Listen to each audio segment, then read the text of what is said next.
Hello guys, this is Crypto, welcome back to the channel, and today we'll be talking about the Avatar Netflix live action. So, I know it came out a few months ago, but I didn't have a channel back then, and since they just announced the second season, I figured it would be a great time to talk about it. So, when writing the script of this video, I was trying to come up with the best way to talk about it, and decided to split my opinions into 4 different chapters. Each one of these chapters focusing on one way to analyze the show. So to start, I'll talk about some of the characters' main characteristics that were modified in the live action. Then I'll talk about every single episode individually, analyzing the main aspects of them and also talking about the missing episodes and how this affects the series in many ways. And to finish my criticism, I'll talk about general series aspects that are not contained specifically into one episode, but rather the show as a whole. And to finish in good terms, I'll be talking about what I liked about the show and thought it was really well made, which are not a lot of stuff to give you some spoiler, but anyway, don't forget to like and subscribe to my channel so I can always improve it, and let's get into the video. There are a few characters that I have some type of criticism towards in this live action. Aang, Azula, Sokka, and Katara are the ones that I chose to talk about. So let's begin with the main guy, Aang. Why didn't you tell us you were the Avatar? Because I never wanted to be.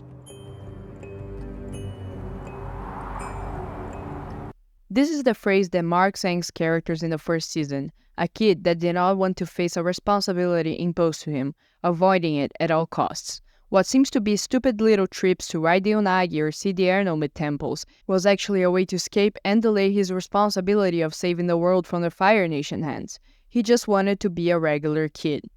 For Netflix, this little trip was just a bunch of useless filler with no actual purpose, where in reality it was a very important characteristic of Aang. Instead of making Aang go to Kyoshi Island to ride the Unagi, for example, they made him go there with the only purpose of talking to Kyoshi and learning about his power, making him always focus on his goal instead of the kid he wanted to be. This is not Aang's character, it's actually the whole opposite of it, and that's basically what they decided to do with every other character on this list. Moving on in the list, we have Azula, and to begin, why is she even appearing in this season? It looks like Netflix was thinking, we don't have enough villains already, with Ozai, Zuko, and Zhao. Let's introduce another one, and write her really poorly. Also, make sure to do her character the exact opposite of her in that cartoon we're trying to copy. Like, just why? Azula in the cartoon is a perfectionist, and until the ends of the show, we don't see her ever questioning herself. She knows what she's doing and definitely does not care about other opinions, or at least is the character she plays until her breakdown in the end, where we get to discover she has a lot of mental issues. So I just don't understand the choice of making her show these emotions and problems since the beginning. Like, why is she jealous of Zuko? Other main point that I just don't get it is her relationship with Ozai, because originally for Ozai, she's an extension of him, the contrary of Zuko. She's perfect, but in this live action, it does not seem entirely that way. It seems more like Ozai is trying to make her better, like she's not good enough. Now, let's talk about my boy Sokka, cause what the hell is going on? In the cartoon, Sokka, as I said in my other video about him, is a very narcissist and sexist. In the beginning, he thinks he is, in his word, the best warrior in his village. True, but don't feel bad. After all, I'm the best warrior in my village. Which is kinda true if you see the fact that he's the only one, but anyway, we get to see him change this mentality and learn to improve through the whole series. But live action decided that's not good for them. Instead, they just made a flat character that does not think he's the best, nor thinks that women are not capable of fighting, because it's simply not right to modern values, even if these characteristics make sense due to his past experience and also the place he came from. For the last character they destroyed, we have Katara, and boy they did her dirty. Completely destroyed her whole personality. Katara is a character that imposes herself. She's bossy, motherly to the group, and she always tries to inspire people. She has hope. Having that does not make her weak, instead makes her stronger, because she will fight for what she believes in. If we look at her past, we see where all this came from. She lost her mother and had to become this motherly and matured figure for her brother. That is the central point of her character, and the whole reason, for example, Toph does not like her in the beginning. She hates being bossed around, and that's what Katara do. But we don't get to see almost any of that. She's this docile character that accepts things that are imposed to her. It's like Katara's only function in this live action is to waterbend and be powerful. That's literally the only thing we see her doing, which doesn't make sense at all. And I'll later talk more about the episode they just decided not to make, but some of these episodes are where we meet Haru, or the one that she steals the scroll from the pirates. Episodes that just show so much of her character, someone who helps others and will do everything to get what she wants. Other thing that is completely crazy to me is the fact that they wanted to make this show not sexist, but they did this the completely wrong way. Instead, they actually made the show more sexist. The problem is not having a character that have wrong beliefs on woman's nature, that just to note he learned that he is wrong. The problem is taking out a woman with a strong personality that imposes herself and replacing her with a subservient one. The main problem with this live action is the lack of character development. Instead of showing things that may be problematic or things that characters need to accept and improve, it made it look like just because some of the characters are the good guys, they cannot actually have bad beliefs or any type of problem, making a bunch of NPCs with no actual things to improve. And I could do a full video about each one of these characters, cause trust me, they did a lot more. But I just wanted to show a little bit of what they did with the cartoon as a whole, and did not want to spend a year talking about it. So moving on, let's talk about every single episode individually and see how these changes affect or will affect the story in the future. Why is it that 7 minutes in the show I can already complain about something? Cause why is Aang flying? I'm sure someone right now is saying, actually, he's not flying, he's floating. I'm sorry, bro, but Aang definitely did not did that originally. And the big problem is not even that. The problem is that they are not consistent with their decisions. Cause a few minutes later, he's falling without his glider and can just fly around like in the beginning. Then, a few moments later, we have Katara taking Aang out of the iceberg, and this scene doesn't make any sense. In the original, we see that Katara cannot bend much, but as I said in my first video in the channel, emotions make characters stronger. Emotions trigger the Avatar state. Emotions make characters not be able to control their powers. And these emotions of anger makes Katara be able to destroy the iceberg and free Aang. But in this live action, since sexism doesn't exist for Sokka, we are presented with a character that cannot bend a drop of water, but 5 minutes later is able to destroy the iceberg accidentally while trying to get a boat back? Did they really think this will make any sense at all? And also, why is Appa not in the iceberg with him? As far as I know, Appa cannot enter the Avatar state and prove himself inside an iceberg, but whatever. And then we get our dear Gran, or as I should call her, the mother of exposition. I'll talk more about this problem of exposition later, but man, what is happening?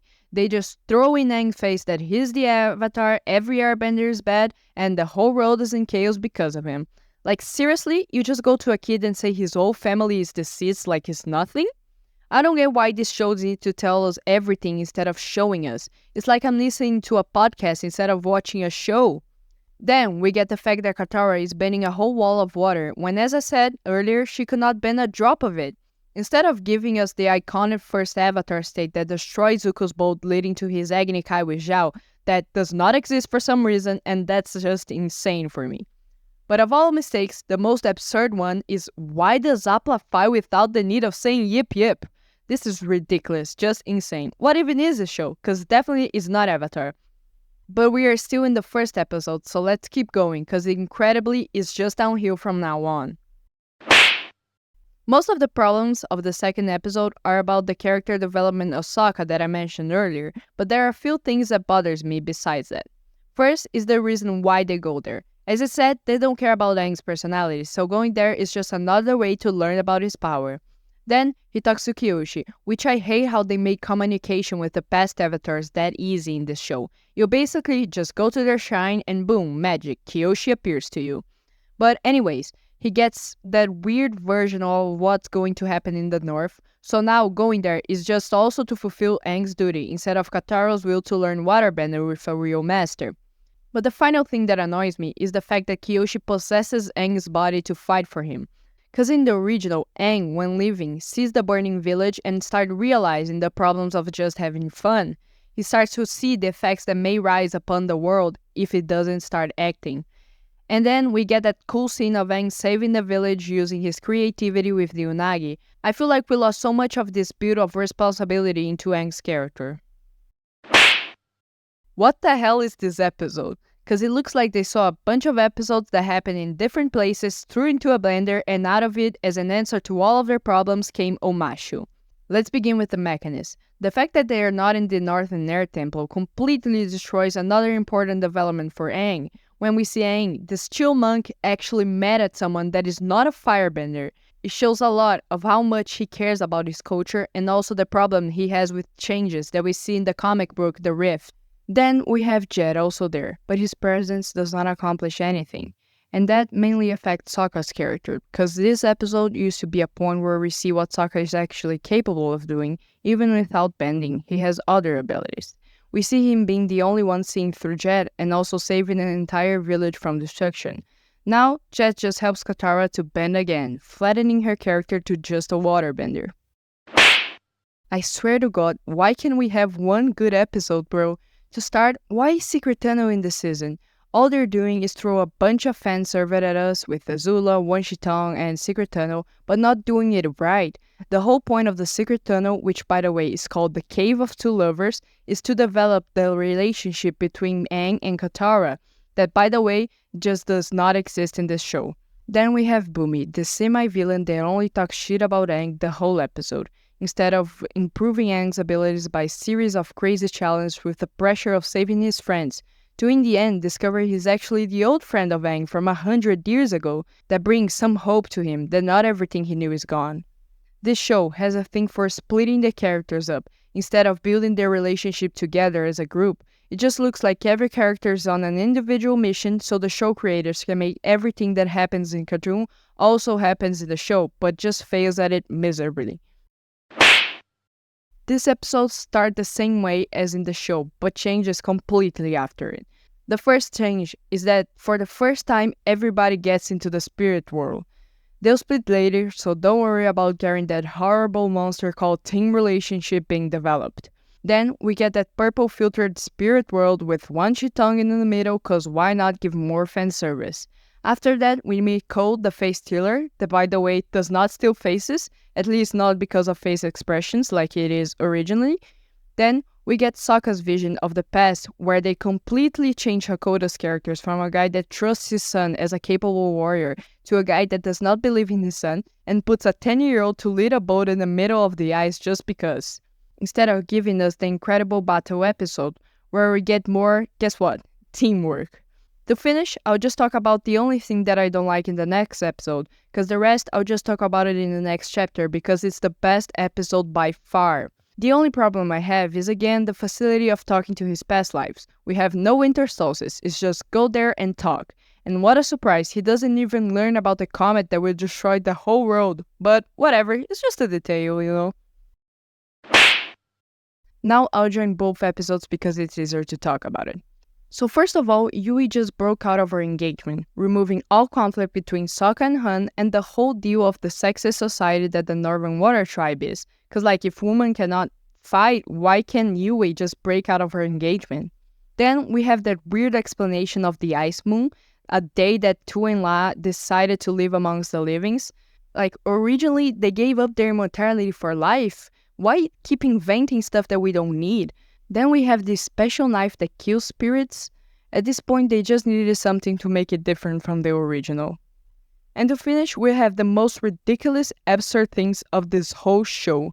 Zuko does not capture Aang, given that incredible moment of not knowing what to do, and that insane monologue of Zuko about luck and his family, leading him to not being saved by Aang in the blizzard, as a repayment for the Blue Spirit event. And all of this impacts on one of the best Iroh lines in Book 2. First, I have to get it out of here. And then what? You never think these things through. This is exactly what happened when you captured the Avatar at the North Pole. You had him, and then you had nowhere to go. So just to finish, I would like to talk about some of the episodes that were not included. Some of them were not of the biggest importance, but some really were. So first of all, we have the waterbending scroll and in prison, that as I said when talking about Katara, shows so much on her character, her stubborn way of having stuff of how she wants, and her inspiring and hopeful personality. Then we have the storm, that they basically divided into a bunch of episodes, so it's kinda there. Then we have the battle episode that I already talked about it earlier, and the deserter, which is one of the most important episodes they removed. that shows conflict between the main characters. Also presents a firebender mask that is not with the Fire Nation, and that also happens to be part of the White Lotus. Moving on, we have the Great Divide episode. That most people don't like it, but I particularly used to find it really funny, the story that Aang invented in the end. And also, I really related to Sokka and Katara fighting in this episode because I also have a sister. Another episode most people don't care much is the Fortune Teller, but it's a great episode because they build the relationship of Katara and Aang. To keep in the train of thought of the chapter before, removing all these things considered fillers is one of the reasons that this show is bad. Because it's so focused on the goals and power and being this more mature show that destroys characters, moments, and relationships really important to the show. Other big point is that they were trying to follow this objective of becoming more of a dark show to older audiences, but did not trust the audience to understand a single thing. Every little aspect of the show had to be explained and said by someone. The exposition on the shows comes to a point where it's not even fun to watch it anymore. Stop saying things, show them in action. I also don't understand how the seasons, which has more hours than the original, could leave so many things behind, cut so many important parts, and make an incredibly rushed show. And can someone explain to me why Yang, the main character by the way, is in the season of the show called Book 1 Water and does not waterbend a single drop? I know so many people are like, if you want something like the cartoon, go watch the cartoon. But if you want something different, go watch another show. I just don't get the logic of making a version of something that you know will be worse. But anyway, let's get to the good part and finally end this video. The Masks episode is absolutely the best episode of this whole show. And you wanna know why? Because it's literally like the cartoon. I don't know how hard can it be. They have the whole script, all they need to do is to adapt to real life. And this episode does this perfectly. And not only that, but they add actual good scenes to not just say that I like things that are the blueprint of the cartoon. One of the best changes of all time, a scene that did not exist originally, is the fact that the 41st Division is Zuko's crew, and that whole moment of them bowing to him is just perfect. Most of the things that I enjoyed about the show are about Zuko. I think they capture almost perfectly his character, and the scenes surrounding him are good examples on how to change things that turn out to be actually better than the original. And these moments like Lu Tang's funeral shows that this live action has the potential of becoming a masterpiece.